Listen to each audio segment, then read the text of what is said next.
I heard an interesting thing this week. Um, sorry, hello everybody. My name is Robert. My wife Relin, worshiping. Um,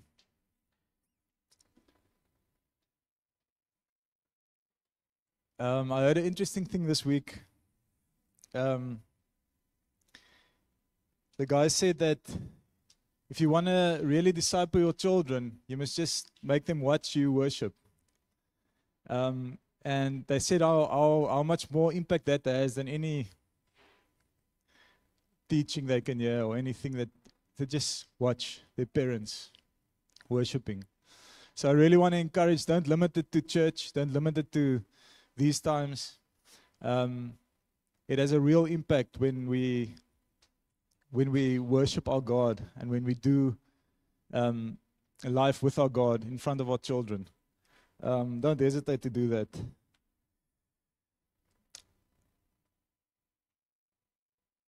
I grew up in a Christian home and had a lot of experiences with the Lord growing up.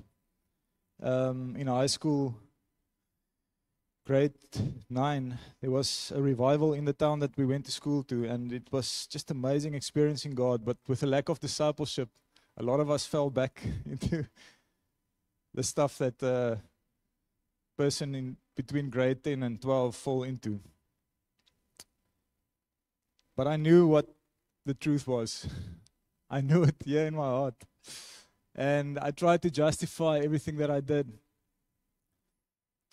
But it was empty inside here until I sat on my bed one day in the hostel and I decided, God, it was in my matric year. God, I know I'm not living right. I know it. I've been justifying, but I just want to tell you, God, I give you everything. And I didn't know what I was doing at the moment. But I just know that there was something in my heart that told me that I cannot carry on like this. I have to give over to Jesus and let Him come in. And He did. And He did. And I went into a way of life that was actually disconnected from the previous life that I had. I went into this life. I can still remember where we used to party every weekend, and I wouldn't miss a weekend. If our friends are going to someone's farm or something, I would make sure that I'm there. And I would make sure that everything is there, that we can have a very nice weekend. And I was completely disconnected from that kind of lifestyle. And it was kind of this limbo phase that I went into. I can still remember at our farewell, where all the friends had to say something of the other people. People didn't have anything to say to me. Some of the people just said that they didn't know what happened to me, and they were like brutally honest. But it was like, I was like, sure. It struck me like I was really disconnected. There was a place where I knew all the things that I shouldn't do, but I haven't started walking in the things that God is actually calling me into. And I think for a lot of us here today, we've experienced Jesus and we've given our life to Him, but we're in that place of, I know all the things I shouldn't do. But when it comes to standing up and being the person that we are supposed to be, we're stuck. We're irrelevant in a world where people look at us and think, what is going on with these people? God's calling you to stand up, to start doing things. I can still remember the years after that. It's by God's grace that I ended up between a lot of amazing people in varsity that just, I learned so much. As I was standing here and worshiping, I was just reminded of this thing that that happened. We were in a hostel of about 100 people, and there were like 10 small groups. So 80% of the rest were in church, and small group is not You don't have to drive somewhere. It's just walking 2 doors further. That's a small group. And we didn't limit it to once a week. It was like, man, we need to worship tonight. And we would come together and worship. And I can still remember we had a zone meeting or whatever they call it at times. And the one facilitator said, you must check me tonight. I'm gonna shake some cages tonight. And he took his grandfather's old pipe, the pipe that you smoke. He said, yeah, you're gonna see the religious people start freaking out now. It was so funny. I was actually freaking out. I was like, what can you do? Like, are you seriously gonna do this? And he went to sit in the middle and he's starting this pipe and starting smoking this pipe, and people was freaking out, and he just shaked a lot of cages. And it's like, we are so disconnected from a broken world out there. People are hurt. People are broken. People are stuck in stuff. Church, we need to be able to connect to a world that is broken. We cannot sit in our holy huddles and not be connected to a world and freak out if something happens. Because the world needs the church to stand up and be who she's supposed to be. We cannot be only separated and in our holy idol, so irrelevant, so out of touch with reality, that someone else's sin shock us when it happens. We need to be able to walk people through difficult situations. And today, my heart is really to get us from that place of being stuck, knowing all the things we shouldn't do, to a place of walking into that abundant life that Jesus says that we have. He's calling us to a life of abundance, people. Not a life of hiding away and just not offending anyone. He's calling us to a life of abundance, where He gives us the things that we need to do, not all the list of things that we shouldn't be doing. Amen? So my heart today is to speak about that walk of faith, the walking, the active, building our life part of what it means to have faith. Acts 17, verse 6. We just worked through Acts as a church. Man, the church looked different those days than it does today. But when they did not find them, they dragged Jason and some brethren to the rulers of the city, crying out, "These who have turned the world upside down have come here too." This was what people were saying about the Christians in that time. These who's turning everything upside down. These people who are, and what actually happened there was they were accusing these people. But what actually happened was that it was like a hidden compliment there, unintentional compliment that they received, because they were actually active members of the community, turning everything upside down in the Pharisees' view, but they're actually turning the things right side up. They were making a visible, tangible, affecting everyone around them difference in the society. That was the church. And people, we need to get over this place of just speaking church and just having a church lingo. 2 Timothy speaks about this. We have a form of godliness, but denying its power. It's not just a pep talk this morning. It's a serious thing. When we have a form of godliness, we do everything right. And Sunday, we just ask for forgiveness again for all the sinnetjies wat ons gedoen het during the week, so that we can just be fine.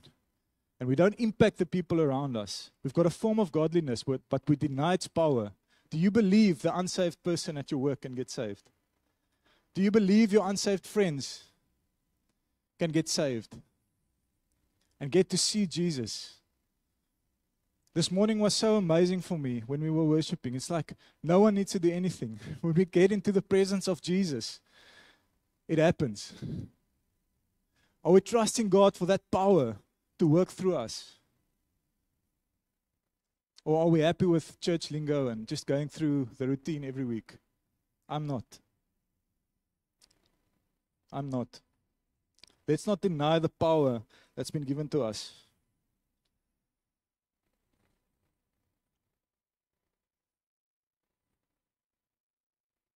if we lack this walking out of our faith, it's easy to say, I believe in Jesus, and the proof is in the fruit of your life. It's not in what you say. It's easy to speak.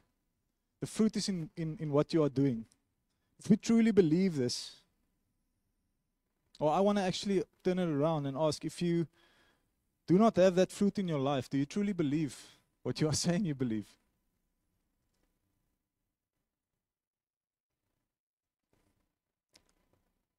Do you truly believe what you're saying, what you believe, if your life just doesn't really correspond to that?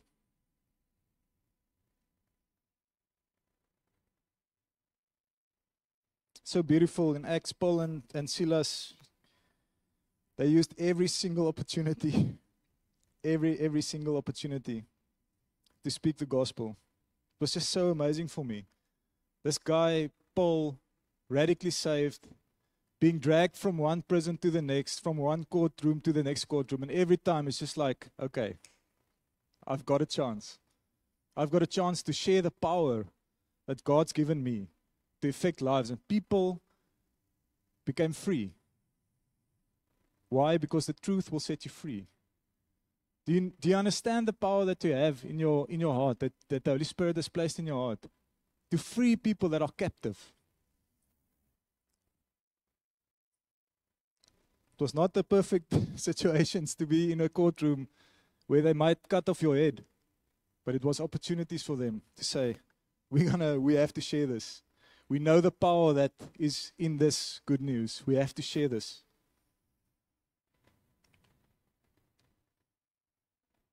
I read a book about the guy who wrote it was Jay Adams. He said that, in today's times, and I pray to God that I thank God by His grace that I believe that our hearts are open for everyone. But he says that the church is making it so difficult for people to be part of the circle. But when you are in the circle, it doesn't really mean a lot. If you look at the ministry of Jesus and the disciples, everybody was invited. There were 5,000. Everybody was invited, and people were allowed to follow. But if it really mattered, if you really believed, you were the ones that would carry on following. At some stages, when it got tough, a lot of people didn't follow them anymore. I want to ask us, church, that what we are confessing and saying that we believe, are our lives actually lining up with that? And I want to focus today on how do we enter into this life of living out our faith, not just speaking about it and being irrelevant. So the first thing that we must always remember, I'm really going here from the basics, but we never depart from that place, is that we have to enter through the right doorway into this life. In John 10, Jesus speaks about the shepherd and the doorway. Verse 1 to 8, he speaks this parable, and everybody's like, what are you talking about? We don't understand. And then from verse 9, he just makes it so basic for them. I'm going to read from there. I am the door. Jesus speaking.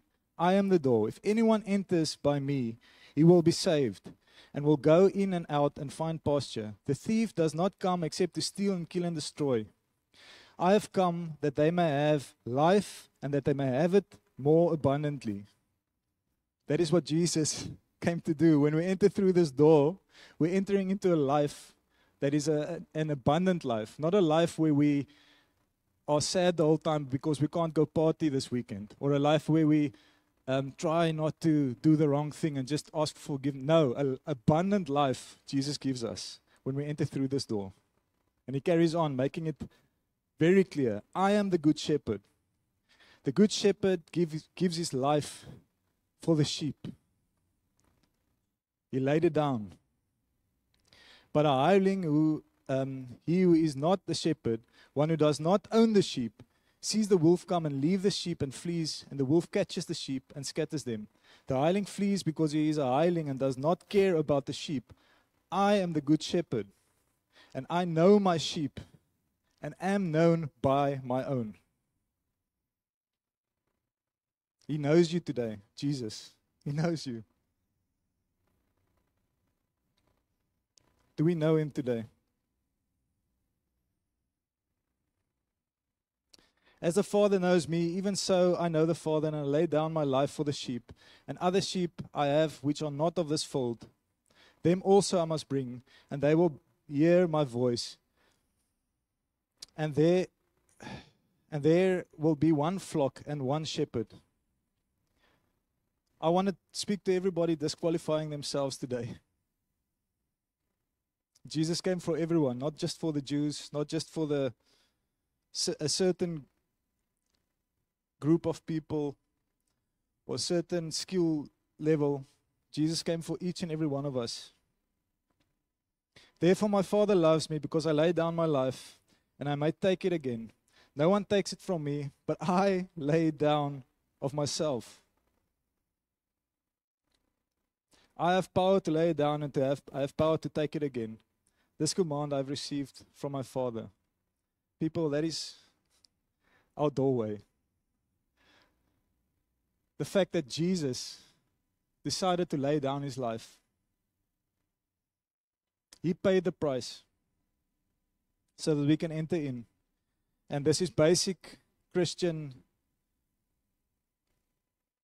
knowledge, but we never, ever, ever depart from this. This is the center of everything that we do. The fact that we could worship this morning, the fact that we can stand here and speak these truths, is because of what Jesus did. We never depart from this place. We never forget this place. This is the foundation. In a sense, it's the only way to enter, but it's also the only thing that we can build on. In another place in Scripture, it speaks about Jesus being the foundation, the gospel being our foundation. If you build on anything else, forget it. There's no Christianity or Christian living without Jesus being the center. There's no such thing. Doesn't make sense. Just doing good and just having a better life. Now I must start going to church to get a better life. There's nothing like that without Jesus being the center.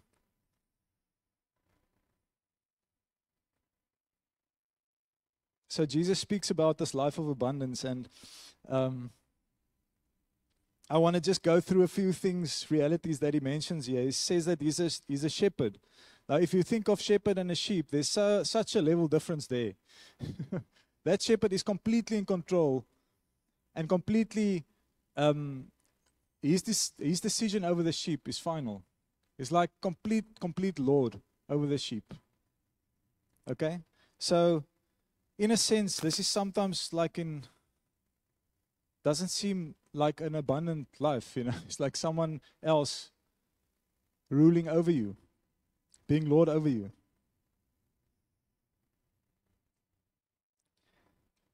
But Jesus wore the crown of thorns. He paid the price. There's nothing. We said it the other day as well, you know.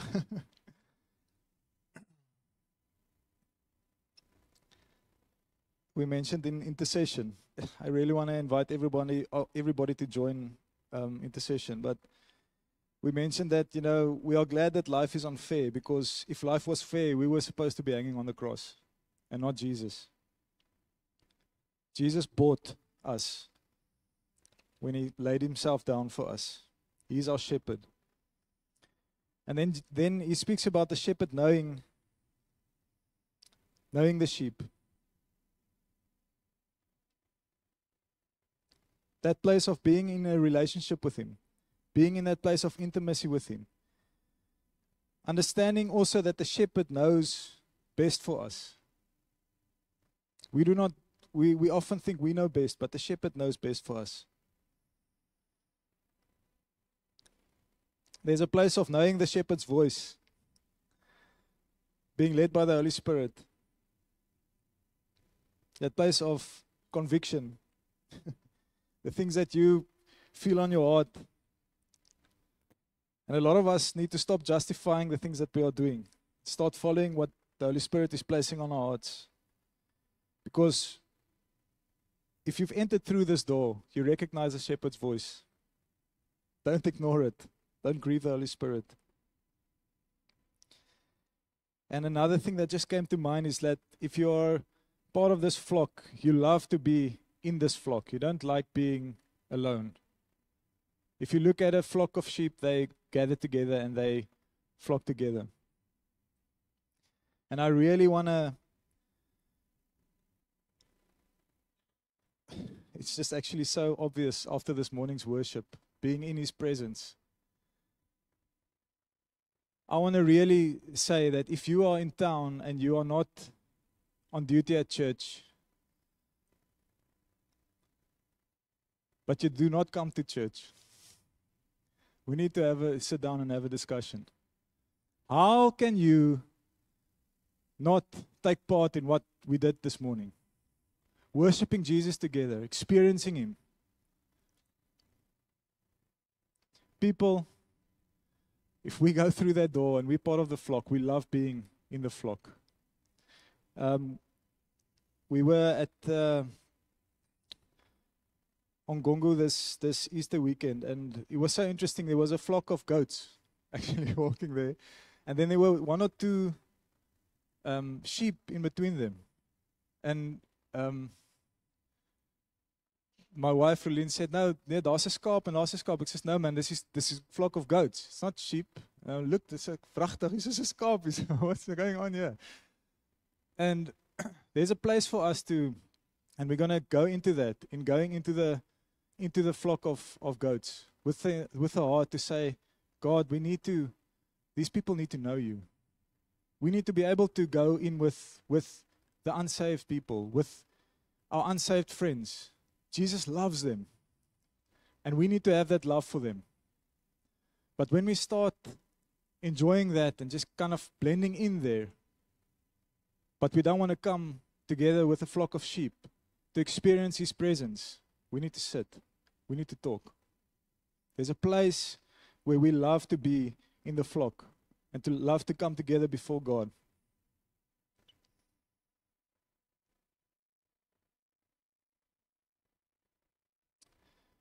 This is the abundant life. It's not restrictive. I want to encourage you, if you see the Word of God as restrictive, ask the Holy Spirit to break open to you the do's and remove the don't do's. I think a lot of times we see the Word of God and see like, this is all the stuff that I cannot do. What's God telling you and calling you towards? So, at this door, who is Jesus, that enters into this abundant life, we oftentimes get stuck. You either get stuck just outside of the door before entering in and being at that place of, I can't give up this and this. It's just like, I don't want to give up control over my life. I don't want to give up these times with my friends. I'm just not going to go through. It's just too nice on this side. I don't want to give up my career and my wealth. I don't want to place Jesus before these things. I want to place these things still as the reason for living. And we get stuck at the door, just outside. And then for some others of us, like for myself, we go right through the door, but then we get stuck there. It's like, I'm saved now, but what now? I don't know what to do. I don't know where to go. I don't know how to connect with people anymore, with this world. I can only be in my small group and that's it. And we get stuck there as well.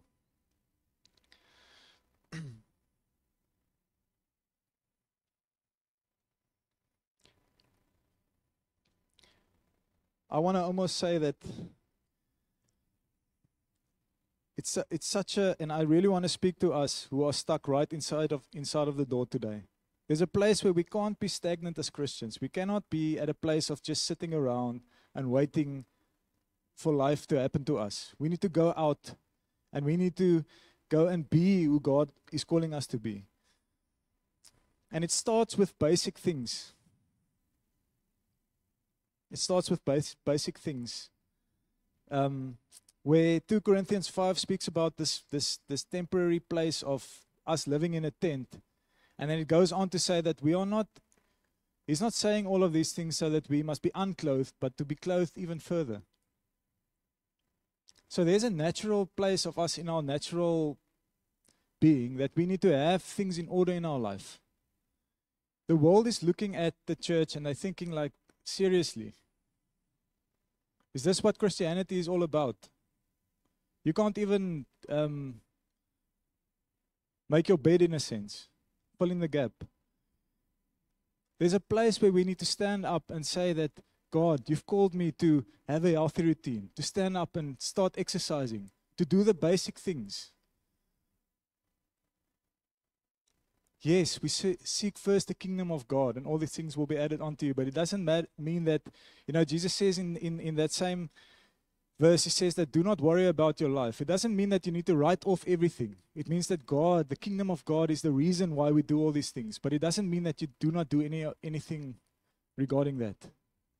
People, we need to start becoming effective, becoming obedient to what God is calling us to so that we can infiltrate and see the power of God moving through our lives.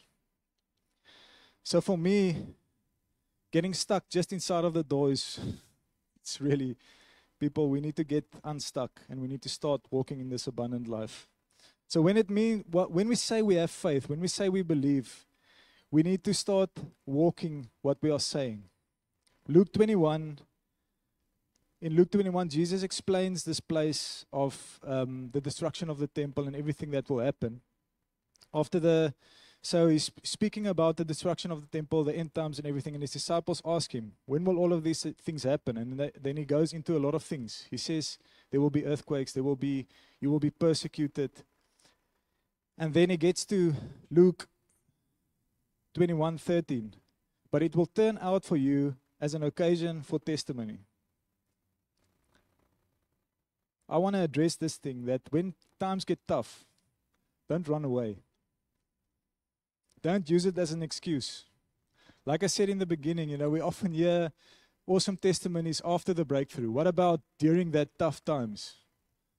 That's when a testimony that's when the power of Jesus really flows through us, is when we, during tough times, can use it as a time of testimony to change and to speak Jesus' truth. Even though we're going through terrible things, we can use that weakness because God's strength is made perfect in it. And then he carries on and he ends off that portion. Verse 21:19, by your patience possess your souls. By your patience. So through going through all of these things, by your patience possess your souls. And this patience, I just went to look up this word patience. It's a Greek word, and the meaning of that is not a passive waiting.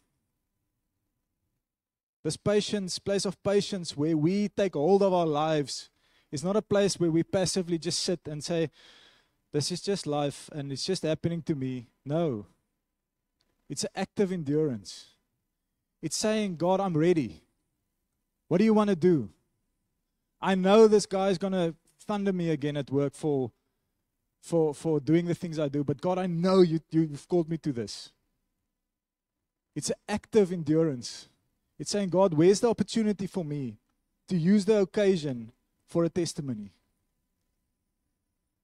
We need to, instead of sitting passively through this process that we call an abundant life, people, instead of passively sitting, we need to be building. We need to be creating and building our lives in accordance to what God has placed in your heart. Jesus placed that in your heart. We need to now take our step. Jesus did everything for us. We need to start stepping out now.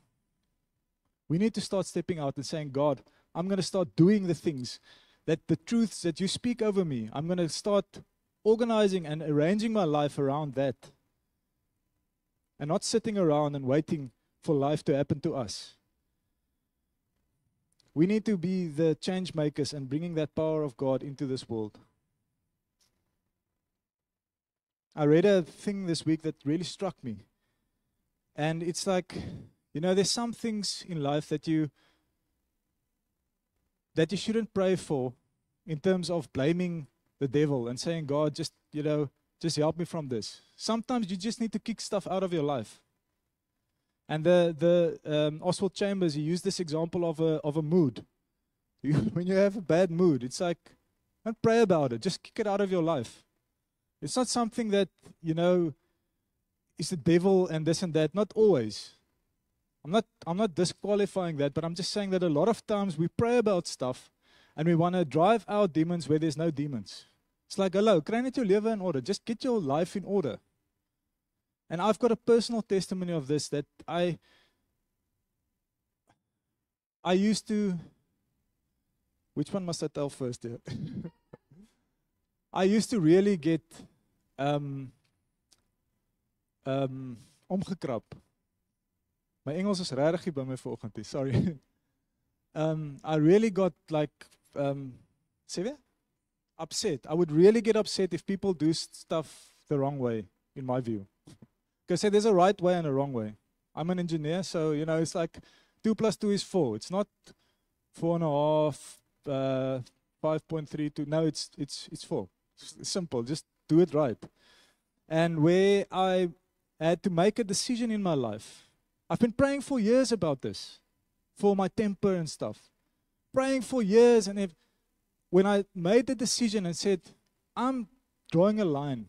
I'm not going to react when someone drives in front of me, or when I'm late for a meeting and the taxi is tooting in front of me. I'm not going to react. I said, I'm not going to react. That was my thing that I told myself. And people, I cannot tell you the fruit that decision has in my life. After years of praying, the devil het my nou weer hier, and the devil is getting me, and it's like, no, kick it out of your life. Seriously. Start doing something. Don't just always make it spiritual. Yes, we start there, but then there's a place where we need to walk out and say, God, you didn't call me to be like this. And I would afterwards, I would tell myself, shucks, het jy nou dit gesê? Did you just... And I just drew the line and said, yeah, I don't have to. It doesn't bear any fruit, firstly. And I'm telling you, brothers and sisters, that it's flowing over into other areas of my life. That fruit of patience and it's flowing into other areas of my life. Sometimes we react and we feel strong about something, but it's bearing no fruit. Anyway, the other thing that I want to speak about was, I've been confessing this a lot, and bringing it in, with my friends, telling them that, listen, I struggle to really get a routine to sit with God and have quiet time. And it was like, you can confess it and everything, and you can, I can almost say, want to change and everything, but until you make a decision to say, if I cycle at 6 in the morning, I'm going to get up at 5 so that I can have quiet time for half an hour to 45 minutes before I go cycle. Because otherwise you just have reasons why you can't do it. Until you make that decision, and what goes hand in hand with this is that share that decision with someone. Share it with someone. I was standing here this morning and we were preparing the songs that we were going to worship before intercession. And I told Joe, Johannes, I told him, listen, we need to do something. I cannot tell this the whole time to my friends and we don't do anything. So we're going to just keep each other accountable from now on. So we check in weekly. Wat het die Here gesê? What did God tell you this week? Where is God leading you as a husband in your home? Having that place of accountability. And it's just amazing how that decision, again, brings that healthy routine in our lives. But you can pray until you are blue. You need to get up to get up. You need to get up. Die Here gaan jou nie uit die bed uit. God's not going to send angels to make you wake up. You need to stand up and make that decision in your life.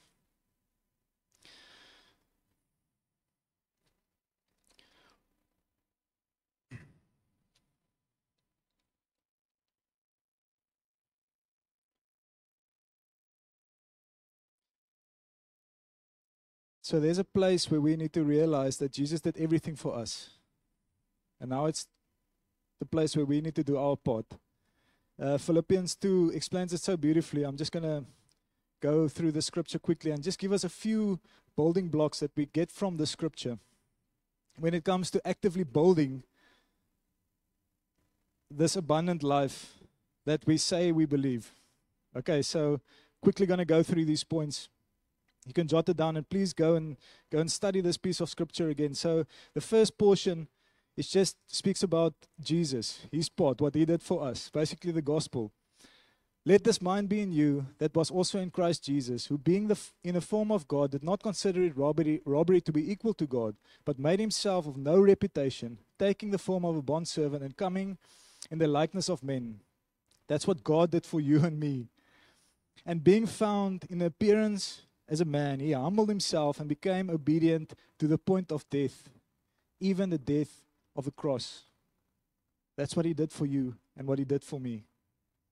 Therefore God also has highly exalted him and given him the name which is above every other name, that at the name of Jesus every knee should bow, and of those in heaven and of those on earth and those under the earth, and that every tongue should confess that Jesus Christ is the Lord, and the glory of God the Father, to the glory of God the Father.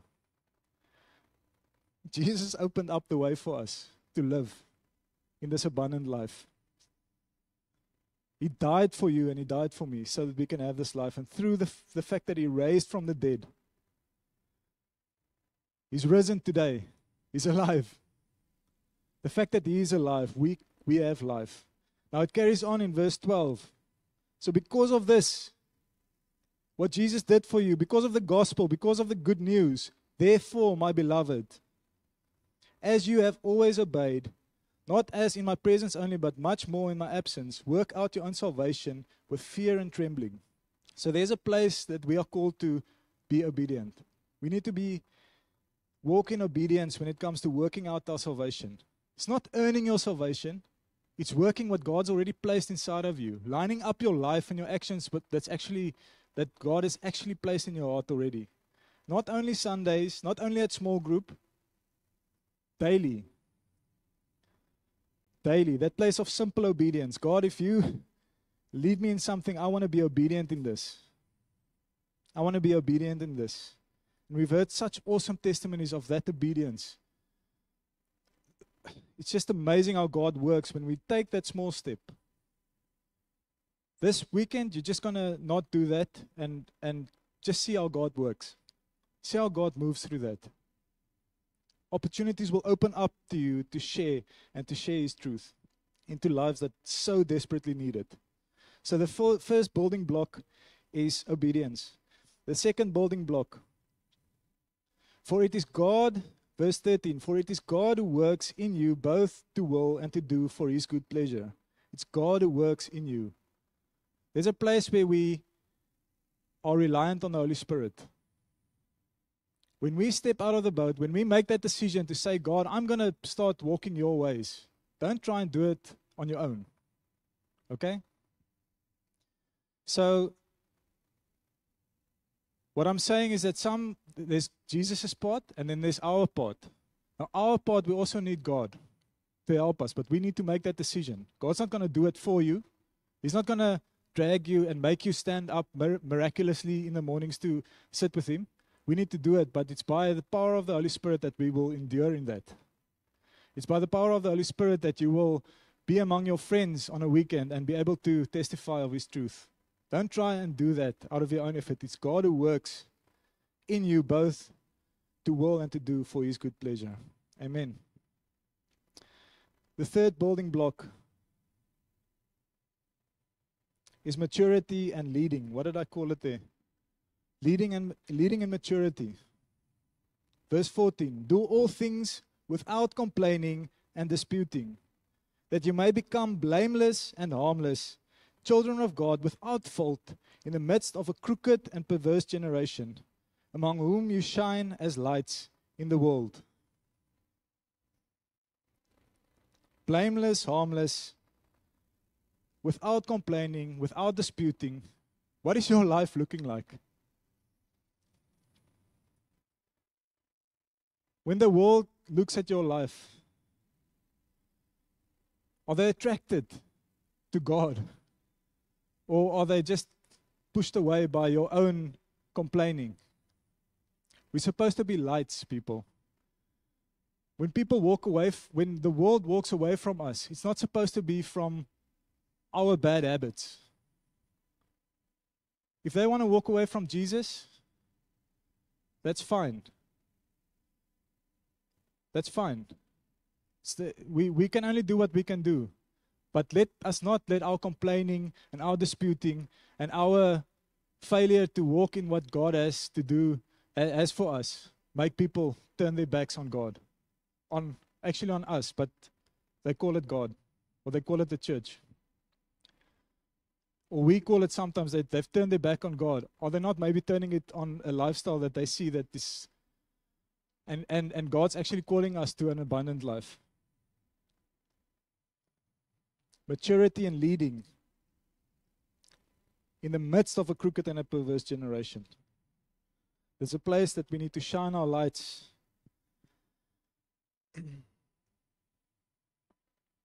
Building block number 4, endurance through the word.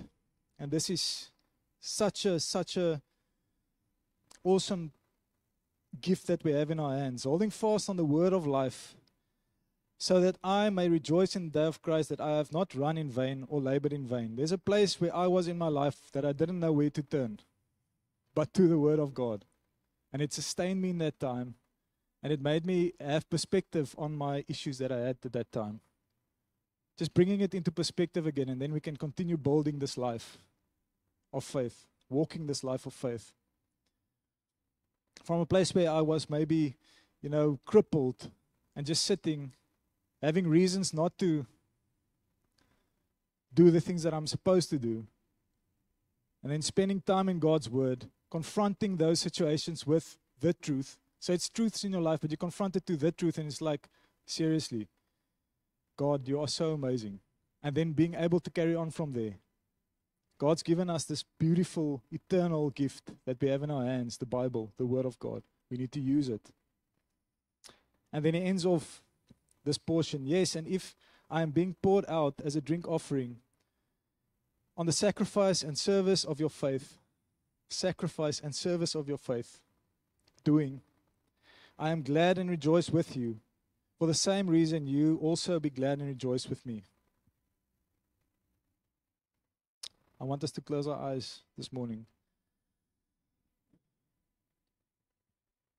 I want you to just think of your own life and think of the joy that is in your life. This is I just experienced this morning that I just want us to take this moment and just examine our lives. And if you think about the kingdom of God and the truths of who Jesus is in the gospel, and you compare it to your everyday life at work, your life when you are sometimes a sheep among goats, where we love this world, but we know that they need to get into contact with Jesus. Does that bring a joy in your heart? Does it make you jump and say, man, I need to just do this. I need to share what I have inside of me. God, I pray for each and every heart this morning, Lord. God, I pray for us to be honest with ourselves this morning, Lord.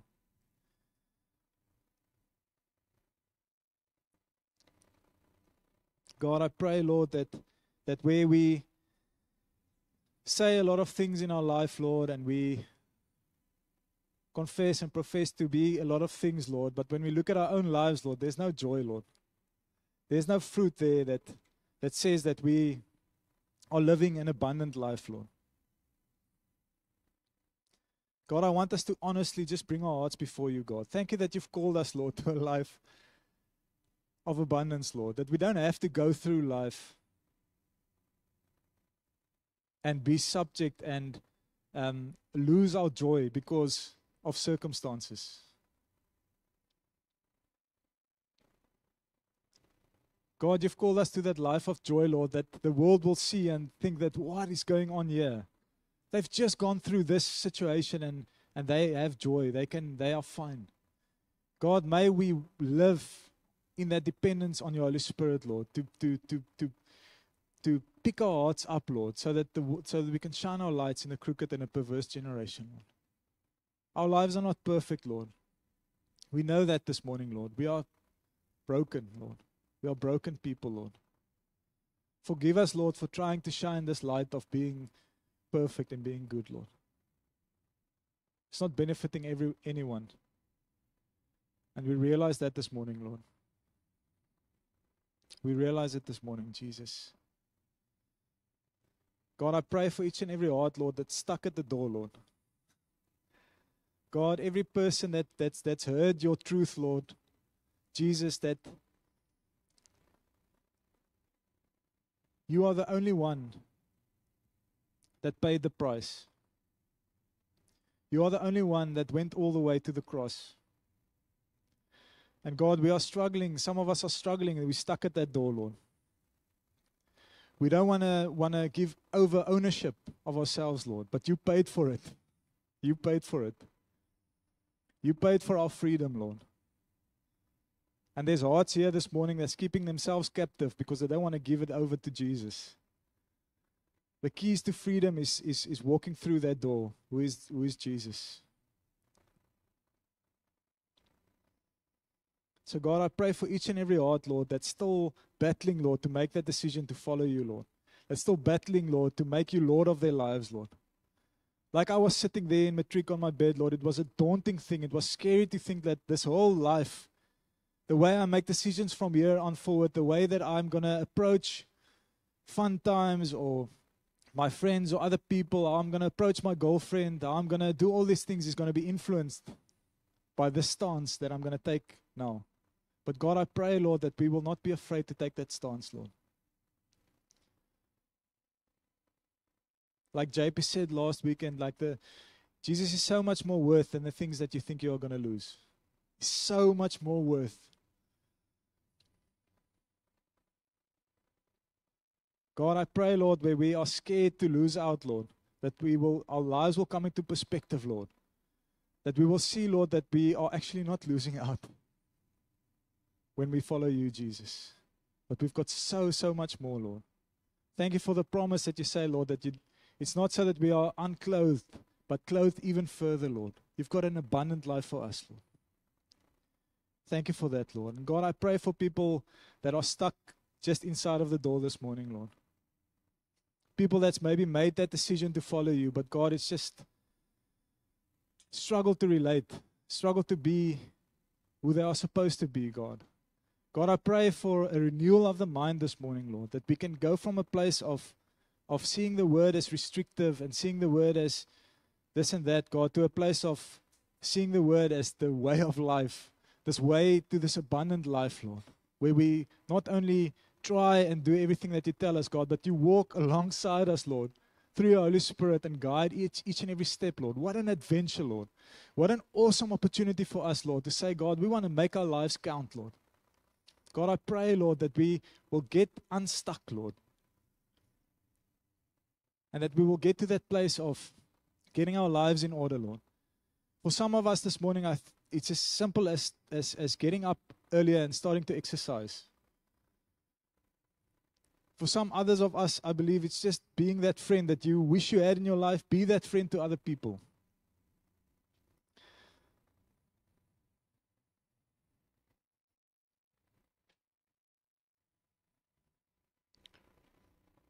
God, I pray this morning that we will get unstuck.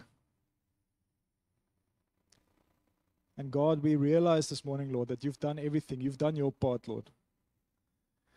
May we get in a healthy space where we can do our part.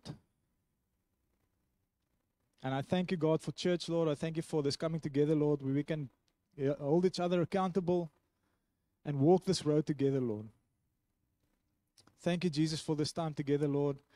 May your truth, through your Holy Spirit, speak to hearts more than anything else this morning, Lord. And where people receive from you this morning, may that seed grow, Lord. And may we water it and nurture it, Lord, to become a bride that is whole and a bride that has an effect in this world that so desperately needs it.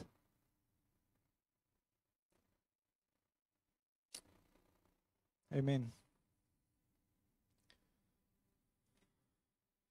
Amen. Thank you, everyone.